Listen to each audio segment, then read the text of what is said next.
এদিকে শীতের কারণে সারা দেশেই বাড়ছে ডায়রিয়া। প্রতিদিনই গড়ে ঢাকার আইসিডিডিআরবিতে ভর্তি হচ্ছেন ৮ থেকে ৯ শতাধিক রোগী। এর মধ্যে ৮০% শিশু, যার বড় অংশই রোটা ভাইরাসের আক্রান্ত। নিরাময় পেতে পরিমিত স্যালাইন ও জিঙ্ক সিরাপ সেবনই যথেষ্ট বলে জানিয়েছেন আইসিডিডিআরবির চিকিৎসক। জান্নাতুল ফেরদৌসীর রিপোর্ট।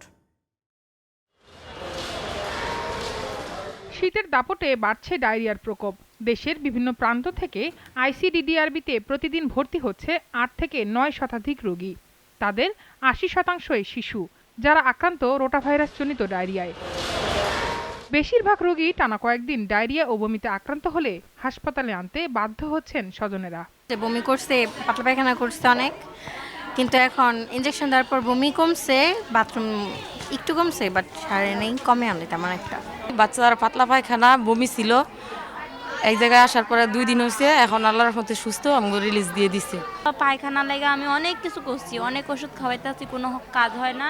তারপরে আমার কিছু টাকা আল্লাহর হস্তে মানুষ উড়িয়ে দিছে, এই টাকা দিয়ে আমি এখানে আসছি। হাসপাতাল সংশ্লিষ্টরা বলছেন, এবছর রোগীর সংখ্যা বেশি, তাই রোগী দেখতে বেশ বেগ পোহাতে হচ্ছে চিকিৎসকদের। গত 2 দিন আরো বেশি ছিল অ্যাকচুয়ালি, আজকে মোটামুটি তুলনামূলক কম আছে।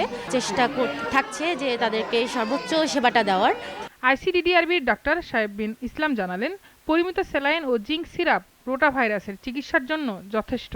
যে স্যালাইনটা ঠিকমতো খাওয়ানো, জিঙ্ক ট্যাবলেট খাওয়ানো, অযাচিত অ্যান্টিবায়োটিক ব্যবহার, এই কয়েকটা জিনিস যদি আমরা মেনে চলি, তাহলে এই ডায়রিয়াটা 5 থেকে 7 দিন পরে আপনা আপনি ইনশাল্লাহ ভালো হয়ে যাবে। তবে রোটা ভাইরাসজনিত ডায়রিয়া থেকে নিরাময় পেতে আরও সচেতন হওয়ার তাগিদ দিয়েছেন আইসিডিডিআরবির এই চিকিৎসক। তো 2 বছরের তুলনায় আমরা যেটা ট্রেন্ডটা দেখলাম, 20% পেশেন্ট বেশি। দৈনিক ভিজিট ছিল 675 জন, কিন্তু গত কয়েকদিন ধরে এটার সংখ্যাটা ছিল 950, 935, 840।